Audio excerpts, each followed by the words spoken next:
नमस्कार, आप देख रहे हैं प्रॉपर्टी प्लस। मैं हूं दीपक यादव। इस शो में हम बात करते हैं रियल एस्टेट सेक्टर की। इंडस्ट्री एक्सपर्ट्स के जरिए बारीक विश्लेषण करते हैं प्रॉपर्टी से जुड़े मुद्दों का। तो बढ़ते हैं आज के शो की तरफ, लेकिन सबसे पहले bullet points. Property consultant Knight Frank ने लॉन्च की अपनी सालाना wealth report. Ultra high net worth individuals के निवेश, पसंदीदा खर्च समेत रियल एस्टेट के आंकड़े किए जारी। सालाना ग्रोथ के मामले में दुनिया के टॉप शहरों में दुबई सबसे ऊपर, मुंबई का 37, बेंगलुरु 63, तो वहीं दिल्ली का 77वां स्थान।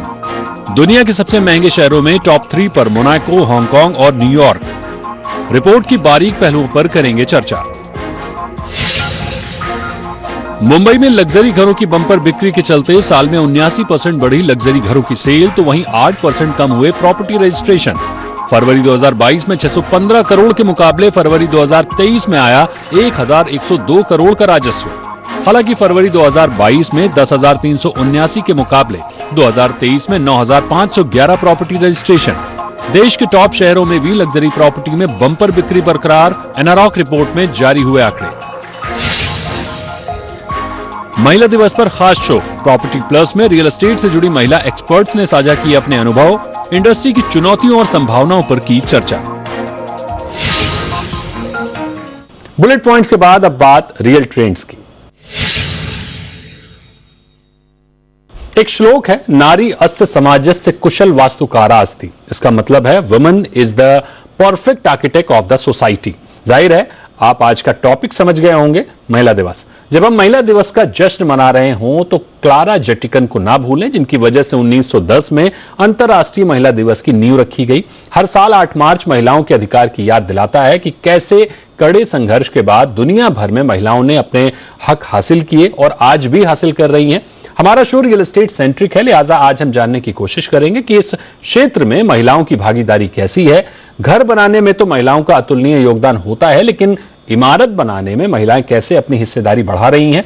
एक डेवलपर के तौर पर, इंजीनियर के तौर पर, आर्किटेक्ट के तौर पर कैसे महिलाओं का दबदबा बढ़ रहा है, क्या चैलेंजेस आ रहे हैं, पुरुष सत्ता के अधीन रियल एस्टेट सेक्टर महिलाओं को कितना स्वीकार कर रहा है। ऐसे ही तमाम बातों पर करेंगे चर्चा। हमारे साथ हैं कुछ खास मेहमान। हमारे साथ हैं डॉक्टर अनंता एस रघुवंशी, प्रेसिडेंट नरेटको माही। हमारे साथ हैं अंकिता सूद, रिसर्च हेड हाउसिंग.com, और हमारे साथ हैं आयुषी अशर, डायरेक्टर अशर ग्रुप। बहुत स्वागत करेंगे आपका अनंता जी, अंकिता जी और आयुषी। तो सबसे पहला सवाल अनंता जी आपसे ही होगा। रियल एस्टेट में एक्टिवली एंगेजमेंट महिलाओं के लिए कुछ साल पहले तक शायद चुनौती था, लेकिन अब महिलाओं का दखल तेजी से बढ़ता हुआ दिख रहा है। आप इस सेक्टर में लंबे समय से हैं, आपको देखकर रियल एस्टेट में आने का महिलाओं को हौसला भी मिलता है। तो महिलाओं की भागीदारी को कैसे देखते हैं आप इस सेक्टर में? जी दीपक जी, बिल्कुल आपने सही ऑब्जर्वेशन किया। जिस टाइम पे 1991 में मैंने रियल एस्टेट ज्वाइन किया था, उस टाइम पे तो बिल्कुल ही विमेन नहीं होती थी रियल एस्टेट में। लेकिन आज खुशी होती है देख के कि जो यंगर लॉट है वो बहुत एक्साइटेड हैं ये चैलेंजेस लेने के लिए, और वो सोचते नहीं है कि ये boy girl, they are a professional. Basically, they are willing to come out, compete, take on challenges and do what is required to be done. बहुत बड़ा हिस्सा इसमें सेक्टर के प्रोफेशनलाइज होने में भी है। रेरा से फायदा हुआ, डिमोनेटाइजेशन से फायदा हुआ, क्योंकि जहां एक लेडी घर के बाहर आ रही है वर्क करने के लिए, तो सबसे बड़ी बात ये होती है कि she is either coming to earn respect और she is coming for financial independence.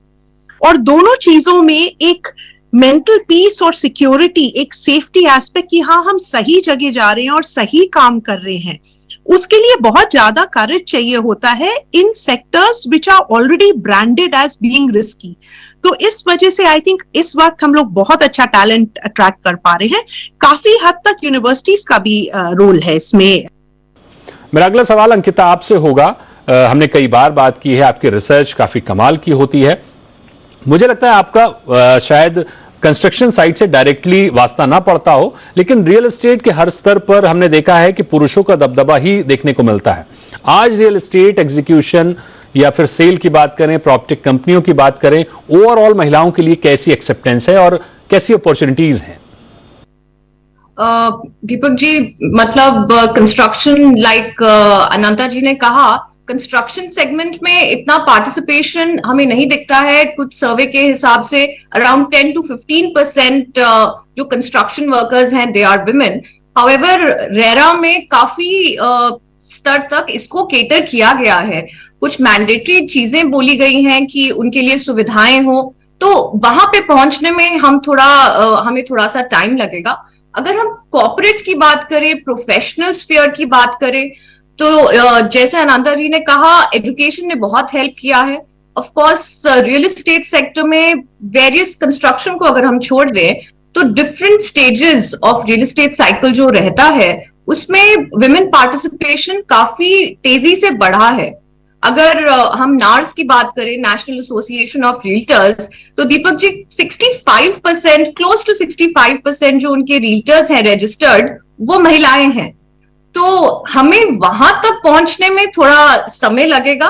However corporate sector में, प्रोफेशनल आउटलुक में महिलाओं का दबदबा बढ़ ही रहा है। काफी महिलाएं सीनियर लीडरशिप पोजीशंस पे भी आ चुकी हैं, तो अपॉर्चुनिटीज हैं। मैं ये कहूंगी कि अब ये एक मैटर ऑफ चॉइस भी है। बिल्कुल आयुषी, आपके पास आते हैं। आपका प्रोफाइल मैंने देखा, आपने अभी हाल ही में 2018 में रियल एस्टेट में कदम रखा है। जाहिर तौर पर आपका फैमिली बिजनेस है, लेकिन रियल एस्टेट में आने से पहले और अब काम करने के दौरान महिलाओं के लिए रियल एस्टेट में काम करने को लेकर आपका परसेप्शन कैसा था और अब कैसा है? जी दीपक जी, आपने एक्चुअली बिल्कुल सही कहा। मैंने 2018 में बिजनेस ज्वाइन किया। उसके पहले मैं यूएस में थी, वहां मैंने मेरी अंडर ग्रेजुएट पढ़ाई की। और काफी डिफरेंस है जस्ट कल्चर में भी। जब हम अमेरिका से यहाँ आते हैं तो जो वहाँ का वर्किंग एनवायरनमेंट है, वहाँ का वर्किंग स्टाइल है वर्सेस जो इंडिया का है, उसमें भी काफी डिफरेंस है। सो काफी चैलेंजेस और जो लर्निंग्स हम बोल सकते हैं, दोनों में काफी लर्निंग्स और चैलेंजेस होते हैं। So being second generation real estate family में ऑफ कोर्स एक सर्टेन सेट ऑफ प्रिविलेजेस होते हैं, जिसमें बैरियर टू एंट्री जो हम बोलते हैं वो मेरे लिए काफी लो है। बिकॉज मैंने बचपन से आज तक मैंने यही बिजनेस देखा है, इसको समझा है, तो मुझे वो सारी चीजें ऑफ कोर्स थोड़ा कंपैरेटिवली बाकी लोगों से मेरे लिए इजी आई है। बट जिस तरह से मैं सोचती हूँ कि एनी सीनियर मैनेजमेंट पोजीशन जिसकी हम बात करते हैं, वो सिर्फ देने से नहीं आती, वो अर्न करना पड़ता है। और रियल एस्टेट एक काफी टेक्निकल और ओरिजिनली काफी मेल डोमिनेटेड रहा करता था। इवन दो वो काफी टेक्निकल फील्ड है, अपॉर्चुनिटीज बहुत ज्यादा है। तो रियल एस्टेट को अगर हम एक तरह से देखें, रियल एस्टेट में काफी सब बिजनेसेस है। आप डिजाइन ले लीजिए, लीगल एस्पेक्ट ले लीजिए, sales, marketing, engineering, production, procurement, negotiation, ऐसे बहुत डिफरेंट वर्टिकल्स रियल एस्टेट के अंदर आ जाते हैं, जिसमें हर एक चीज में अब हम देखते हैं ये हर एक डिपार्टमेंट में women are standing out and taking more ownership in all of these different verticals. और इसलिए रियल एस्टेट के लिए अब जो टारगेट होना चाहिए कि ये हम टैलेंट, करेक्ट टैलेंट हम किस तरह से ऑनबोर्ड कर सके और उसको कैसे हम और प्रोत्साहन देकर आगे बढ़ा सके। I think that should be the focus going forward. Ananta ma'am, हमने हाल ही में मुंबई में टाटा प्रोजेक्ट की एक साइट पर स्पेशल स्टोरी की थी, जो कि देश का अकेला प्रोजेक्ट है जहां पूरे प्रोजेक्ट का एग्जीक्यूशन महिलाएं ही कर रही हैं। प्रोजेक्ट मैनेजर से लेकर इंजीनियरिंग, बिलिंग, प्लानिंग, प्रोक्योरमेंट, लगभग सभी डिपार्टमेंट को महिलाएं ही रन कर रही हैं। और कमाल की बात यह है कि प्रोजेक्ट अपने तय समय से आगे चल रहा है। महिलाओं की भागीदारी एग्जीक्यूशन लेवल पर बढ़े, इसे लेकर नरेडको माही क्या प्लानिंग कर रही है? जी, इसमें दीपक जी, जैसे कि आपने कहा कि NAREDCO Mahi is the women's wing for NAREDCO, and NAREDCO has been working for, ये 25th ईयर है नरेडको का। In fact I feel so honoured and privileged कि जब नरेडको का बर्थ हुआ था तब भी मैं थी वहां पे, और अब जब माही का बर्थ हुआ है तो उसकी भी मैं फाउंडर हूँ और प्रेसिडेंट हूँ। माही का बर्थ ही इसलिए हुआ है for gender integration in the real estate industry. लेकिन बहुत ही ताज्जुब की बात है कि जब हमने शुरू किया था, हम सिर्फ 5 फाउंडर्स थे, और उसके बाद हमने 30 और स्टार विमेन ढूंढी हम सब की तरह से, जो कि ये पूरी जर्नी कर चुकी थी। और उन 30 में फिर हमने रीजन्स में भी हमने अपना एक्सपेंशन किया, और 2 बहुत बड़े कॉजेस पे अब ये लेडीज वर्क कर रही हैं। एक तो वाटर सेविंग, ना सिर्फ जेंडर इंटीग्रेशन, लेकिन इन्होंने अपने आप से मिशंस भी हमने क्रिएट कर लिए, और एक तो वाटर सेविंग और दूसरा स्किलिंग, और दोनों में आप हैरान हो जाएंगे नंबर्स सुन के कि ये नंबर्स कितने इंटरेस्टिंग हैं और कितने ये जोरदार नंबर्स हैं जो रिजल्ट्स आए हैं हमारे सामने।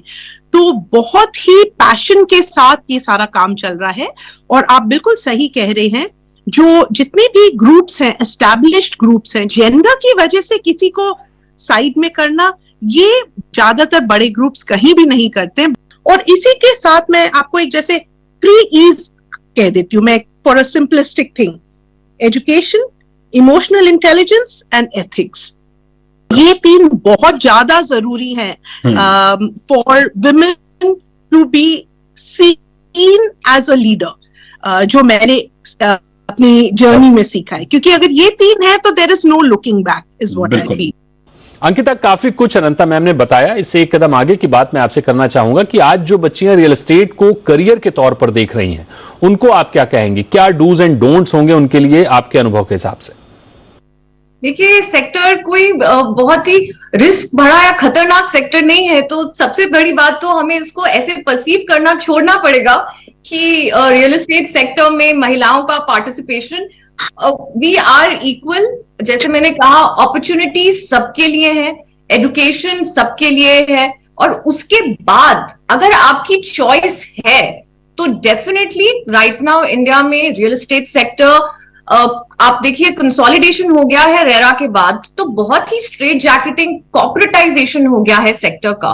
तो अभाव किसी चीज का नहीं है। अगर आप अपनी पढ़ाई के बाद रियल एस्टेट सेक्टर में एट डिफरेंट साइकिल्स, जैसे आयुषी ने कहा, there's not only construction, there's design, आप नेगोशिएशन में जाएं, आप सेल्स एंड मार्केटिंग में जाएं, जो एक सॉफ्टवेयर एलिमेंट है। And we know that women are perceived to be, the front-facing negotiations. So आप various cycles में आप participate कर सकते हैं, और opportunities बहुत हैं। बिल्कुल अंकिता, भले ही मेट्रो शहरों में रियल एस्टेट एक कॉर्पोरेट की तरह से काम करता है, लेकिन टियर 2, टियर 3 शहरों में अभी भी मैच्योरिटी नहीं दिखती है। वहां जेंडर गैप काफी नजर आता है। बहरहाल आयुषी, आपसे समझना चाहेंगे कि कंस्ट्रक्शन में कहीं कहीं काफी सख्त होना पड़ता है। साइट विजिट में कई बार ऐसी सिचुएशन बनती है कि विनम्रता से काम नहीं चलता है। तो जो प्रैक्टिकल भी है, ऐसे में आप कैसे निपटती हैं कि इसके अलावा या किसी और तरह की चुनौतियां आप फेस करती हैं? बिल्कुल सही कहा आपने। कंस्ट्रक्शन में सख्त रहना ही पड़ता है, बिकॉज वो बहुत टेक्निकल फील्ड है। तो उसमें हम घुमा फिरा के कुछ नहीं कर सकते। जैसे मैथ साइंस होता है, उसी तरह engineering is a very technical field, और वो लॉजिक ड्रिवन होता है। सो आई थिंक सबसे पहला उसमें यही चीज होती है कि आपको समझना है। You have to take the time to understand the subject. मैं फाइनेंस पढ़कर आई और मैं इंजीनियर के साथ, अगर मुझे वो सब्जेक्ट पर नॉलेज नहीं है, तो मेरा फर्स्ट स्टेप होता है कि मैं रिसर्च करूं और अपने आप को उस टॉपिक पर एनलाइटन करूं। वो समझने के बाद of course certain parameters have to be maintain, जो क्वालिटी स्टैंडर्ड्स होता है, जो टाइमलाइंस होती है सबसे ज्यादा, स्पेशली कंस्ट्रक्शन रिलेटेड। सो वो टाइमलाइन के रिगार्डिंग भी सख्त होना पड़ता है। वो मेरे हिसाब से is a part of the culture. Of course हमारे यहाँ काफी सीनियर लीडरशिप भी है जो ये सारी चीजों में हेल्प आउट करती है। मुझे थोड़ा टाइम लगा ट्रेन होने में, but you have to give yourself that time also and that effort and then take initiative. तो हमारी जो लीडरशिप टीम है, that is senior leadership team, is also 50% women. And I think specially जो महिला का होता है वो डिटेल्स में बहुत अच्छी होती है, ऐसा मेरा मानना है, at least all the women in my life. तो ये सारी जो नुआंसेस है, जो टेक्निकल डिटेल्स है, वो बहुत अच्छी तरह से, अगर लॉजिक बैठ गया तो वो बहुत अच्छी तरह से उसका तालमेल करके बिठा पाती है। बिल्कुल सही कहा आपने आयुषी। सेल्स, नेगोशिएशन समेत तमाम सारे ऑप्शन हैं महिलाओं के लिए रियल एस्टेट में। बहरहाल आज हमने विमेंस डे स्पेशल को ध्यान में रखते हुए इंडस्ट्री की उन महिलाओं के साथ बातचीत की, समझना चाहा कि रियल एस्टेट में महिलाओं की भागीदारी कैसी है, कैसे बढ़ रही है, डेवलपर संगठन जेंडर इक्वलिटी को लेकर क्या प्रयास कर रहे हैं, कहां संभावनाएं हैं और कहां चुनौतियां हैं? नतीजा यह है कि पहले के मुकाबले सोच काफी बदली है। अब रियल एस्टेट में महिलाएं लीड करती हुई दिख रही हैं। हालांकि ये मेट्रो शहरों में ही दिख रहा है, छोटे शहरों में अभी भी चुनौतियां हैं जो धीरे धीरे शायद कम होती हुई दिखेंगी। तो बहुत शुक्रिया करेंगे आपका अनंता मैम, बहुत शुक्रिया करेंगे आपका अंकिता, और बहुत शुक्रिया आपका आयुषी हमारे साथ जुड़ने के लिए। यहाँ रुकेंगे एक छोटे से ब्रेक के लिए, और ब्रेक के उस पार आपको बताएंगे नाइट फ्रैंक इंडिया की वेलनेस रिपोर्ट की बारीकियां। छोटे से ब्रेक के बाद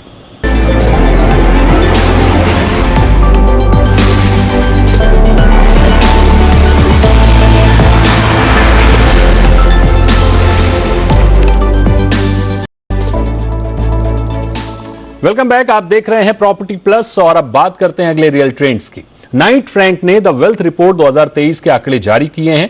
इस रिपोर्ट के आंकड़े बताते हैं कि दुनिया भर के अल्ट्रा हाई नेटवर्थ इंडिविजुअल्स यानी WHNIs कहां निवेश करते हैं, शौकिया तौर पर क्या खरीदना पसंद करते हैं। रियल एस्टेट को लेकर इस रिपोर्ट में क्या कुछ कहा गया है, नाइट फ्रैंक इंडिया के सीनियर ED गुलाम जिया साहब से जानते हैं। गुलाम सर, बहुत स्वागत है आपका जी बिजनेस पर। मेरा पहला सवाल आपसे यह होगा, रिपोर्ट में $1 मिलियन बाय के मुताबिक 2018 से लगातार मुंबई, दिल्ली और बेंगलुरु का स्पेस बढ़ता हुआ दिखा है। बेंगलुरु का हाल ज्यादा बुरा दिख रहा है। क्यों इन शहरों में प्रॉपर्टी की वैल्यू कमजोर होती हुई दिख रही है? इसमें दो बातें हुई हैं। पिछले चंद सालों में अल्ट्रा लग्जरी रियल एस्टेट के दामों में थोड़ा बहुत कमी होती हुई दिखाई दी है। एक और वो सच्चाई है, और दूसरी तरफ डॉलर इटसेल्फ, डॉलर का जो रुपी के सामने कंपैरिजन है, उसमें हमारी करेंसी काफी डीवैल्यू होती दिखाई दी है। मतलब उसी डॉलर के सामने ज्यादा रुपए खर्च हो रहे हैं। तो ये दो कारणों की वजह से जो आप स्पेस देख रहे हो वो बढ़ती दिखाई दे रही है, क्योंकि उसी $1 में आप अगर पिछली बार जितनी जगह लेते थे, क्योंकि अब वो डॉलर रुपी के सामने और मजबूत हो गया, तो वो स्पेस बढ़ रही है। तो ये केवल प्राइस सॉफ्टनिंग या प्राइस की गिरावट के बारे में बात नहीं है, ये इंडियन रुपी के करेंसी डिवैल्यूएशन के साथ देखा जाए, और इनफैक्ट करेंसी डिवैल्यूएशन ज्यादा शेयर लेता है इस पूरे इवेंट में। ज्यादा शेयर करेंसी डिवैल्यूएशन का है, बनिस्बत प्रॉपर्टी प्राइस में जो कमी आई है वो उतनी नहीं है जितनी डॉलर में डिवैल्यूएशन में कमी आई है, इंडियन रुपी डिवैल्यूएशन। गुलाम सर, पीरी 100 इंडेक्स की बात करें तो भले ही हमारे शहरों की रैंकिंग बेहतर हुई है, लेकिन ROI के मामले में हम काफी पीछे हैं। ऐसे में क्या आपको नहीं लगता है कि UHNIs का फोकस भारतीय शहरों की तरफ कमजोर होगा, और क्या कारण है कि हमारे शहर कंपटीशन में दूर दूर तक टिकते नहीं हैं? अगर आपने जो टॉप रैंकिंग की बात की, उनमें दुबई या रियाद इस तरह के जो मकामात दिख रहे हैं, उनका एक रीजन ये है कि वहां पर लोगों का इन्वेस्टमेंट इंटरेस्ट जो रुझान है वो बहुत बड़ा है, और उस कारण से डिमांड सप्लाई डायनामिक्स, प्राइस वहां पर बढ़ता दिखाई दिया है। अब आपका सवाल का दूसरा पहलू ये है कि क्या भारतीय UHNIs इंडिया के शहरों के बदले उन शहरों में क्यों ना निवेश करें। बात तो यह है कि एक तरफ आप अपने पैसे को बढ़ता तो देखना चाहते ही हो, लेकिन उसके दूसरी तरफ आपकी दूसरी वजूहात भी होती हैं इन मकानात को खरीदने के लिए। यानी अगर आपने अपना कोई कारोबार इनमें से किसी शहर में शुरू किया है, तो आपके लिए एक ज्यादा रीजन है वहां पर खरीदने का, और यही है कि हम जो इंडियन, हमारे भारतीय जो निवेशक हैं, वो चूंकि इंडिया में जो उनका मुकाम है, जहां पे वो रहते हैं, वो उनका घर वो घर होगा जहां पर उनका बेस होगा, और इन शहरों में वो घर लिया जाएगा जो शायद बिजनेस या वेकेशन या एजुकेशन या हेल्थ केयर के लिए ही खास तौर से लिया जाएगा। तो जो रीजन या कारण है निवेश का, वो पैसे की बढ़ोतरी के साथ साथ ये सब भी होगा।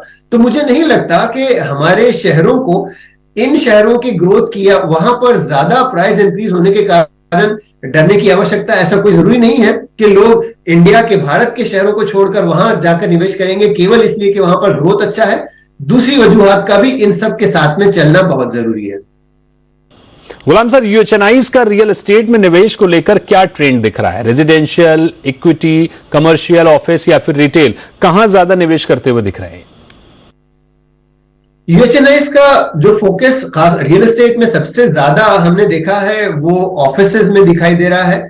जाहिर सी बात है, क्योंकि ऑफिस में रिटर्न बेहतर है, और ये अगर हम इसी चीज को जो सारी दुनिया के निवेशक के साथ कंपेयर करें, उनके साथ इसकी तुलना करें, तो ये दिखाई देगा कि भारतीय निवेशक को कमर्शियल रियल एस्टेट में इन्वेस्ट करने में रुझान ज्यादा पाया जाता है बनिस्बत रेजिडेंशियल या रिटेल के। सो भारतीय निवेशक जो UHNIs हैं, उन्होंने रियल एस्टेट में खास तौर से चुना है कमर्शियल रियल एस्टेट को, क्योंकि वहां के return, annual rental returns residential की बनिस्बत काफी बेहतर है।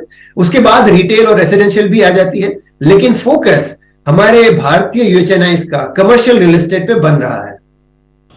बिल्कुल, यानी निवेश के तौर पर यूएचएनआईज का फोकस कमर्शियल सेगमेंट में बना हुआ है। लेकिन एक और बात गौर करने वाली यह है कि हाउसिंग में ग्रोथ के मामले में जो रफ्तार दुबई जैसे शहरों में देखने को मिल रही है, वो रफ्तार हमारे शहरों में नहीं दिख रही है। जाहिर है उसके तमाम कारण हो सकते हैं, लेकिन भारत में भी टॉप शहरों में घरों की बिक्री अलग अलग कहानी कह रही है।